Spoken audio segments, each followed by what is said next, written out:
Presidente del Cabildo de Gran Canaria, embajador de España en el Reino Unido, secretaria de Estado de Turismo, rector magnífico de la Universidad de Las Palmas de Gran Canaria, distinguidas autoridades, señoras y señores.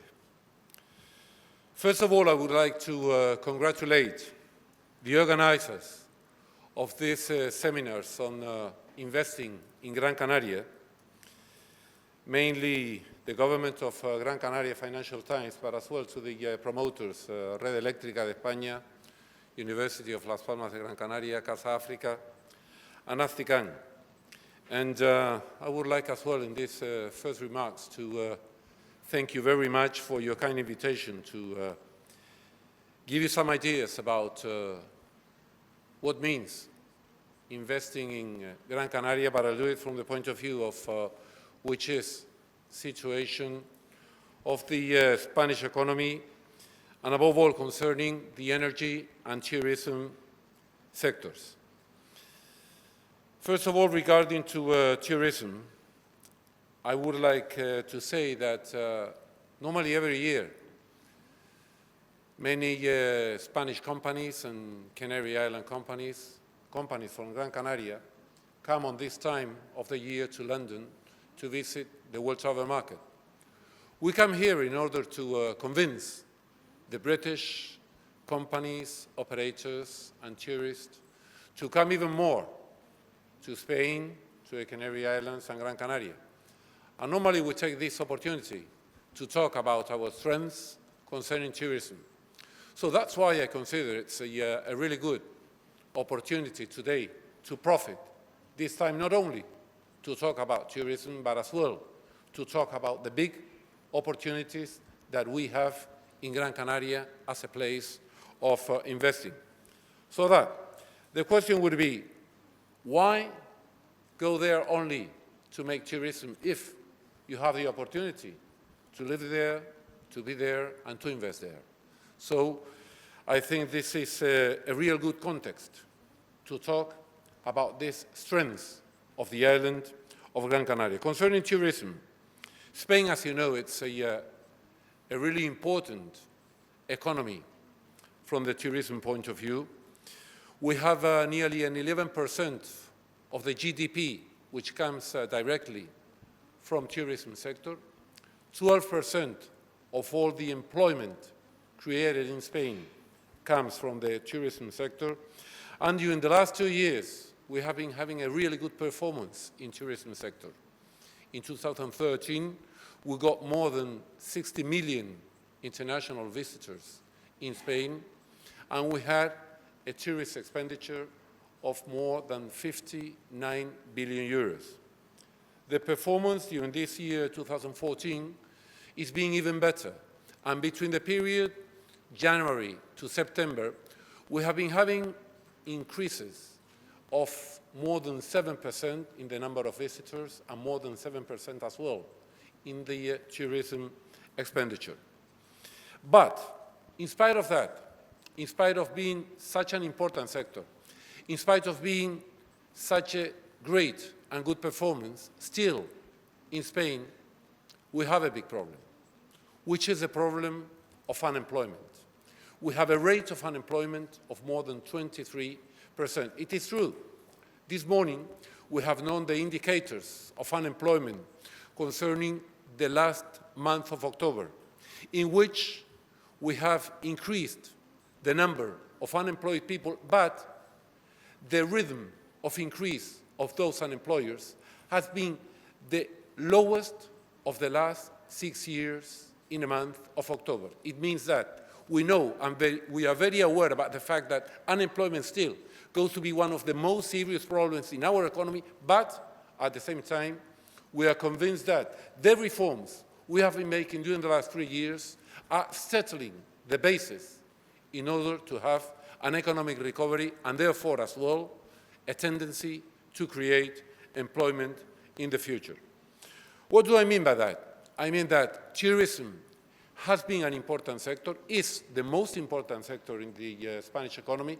It will continue to be the most important and the base of the Spanish economy, but it means as well that tourism is not going to be enough by itself in order to create employment.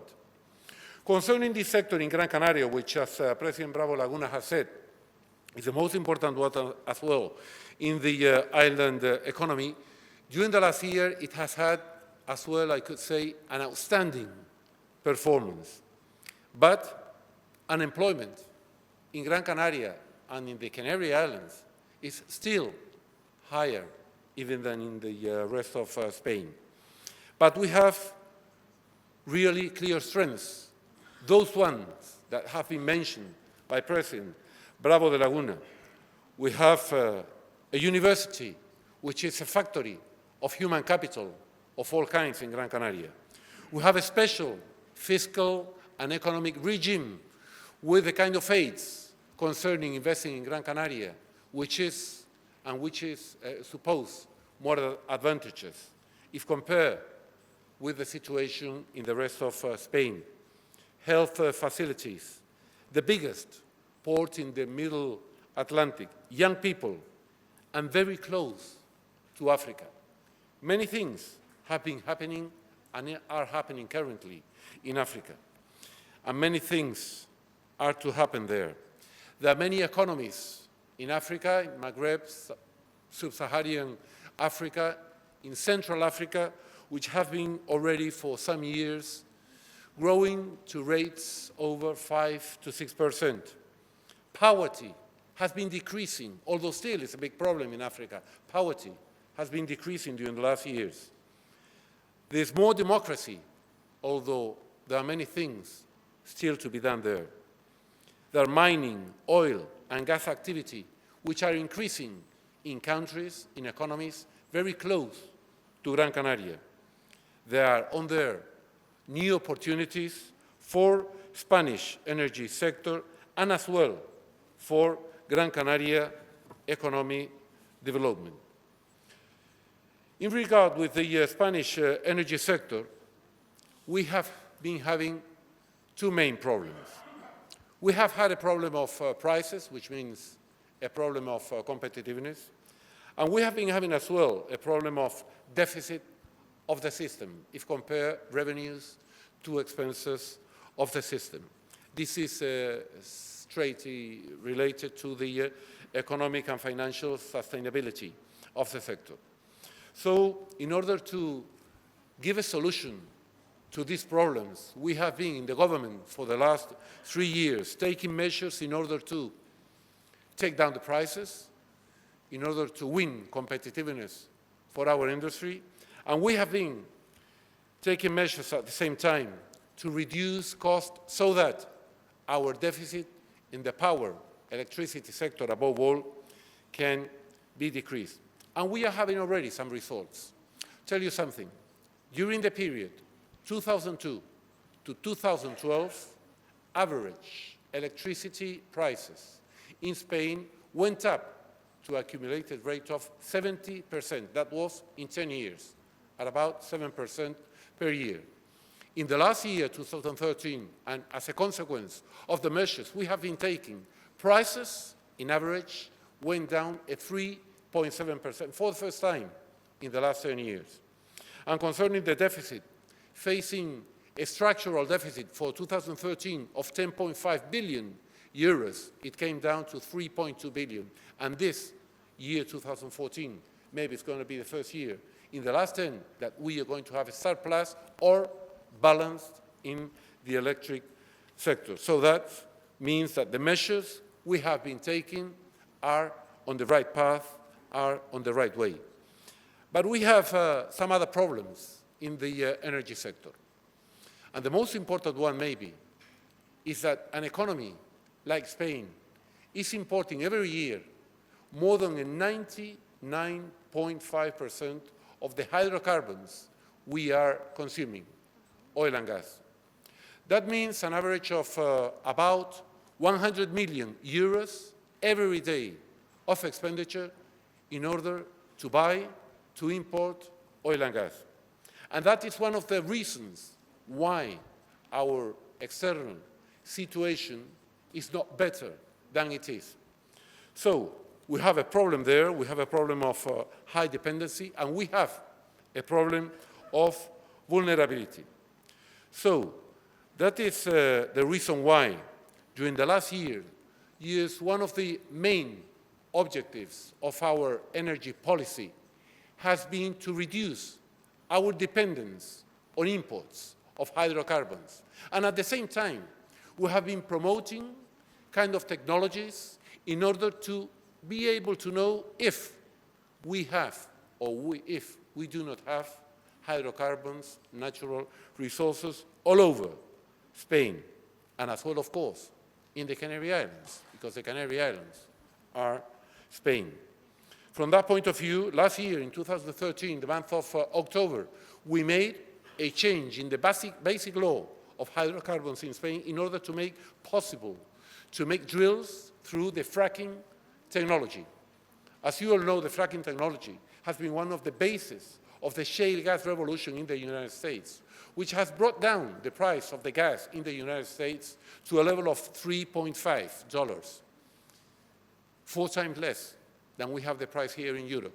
So the question is, can we manage not to know which are our possibilities concerning to see if we have or if we don't have these kind of resources? Clearly not. And that's why we believe that in order to have our tourist sector to continue to be the base of our economy, we need to develop some other sectors. And that sector has to be industry and everything what has to do with industry. But to have a strong and solid industrial sector, we need to have a competitiveness in the energy cost. And therefore, we have been giving authorizations for oil and gas drilling in some parts of Spain. You know, in West Africa, nowadays, there are about 1,400 drilling units which are operating.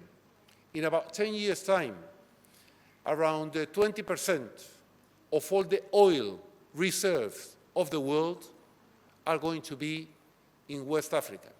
It means that we have a huge opportunity in the Canary Islands, and mainly in the island of Gran Canaria, given the facilities which have been described by the President Bravo de Laguna. We have an enormous opportunity to have more economic activity, more industrial activity, and more employment.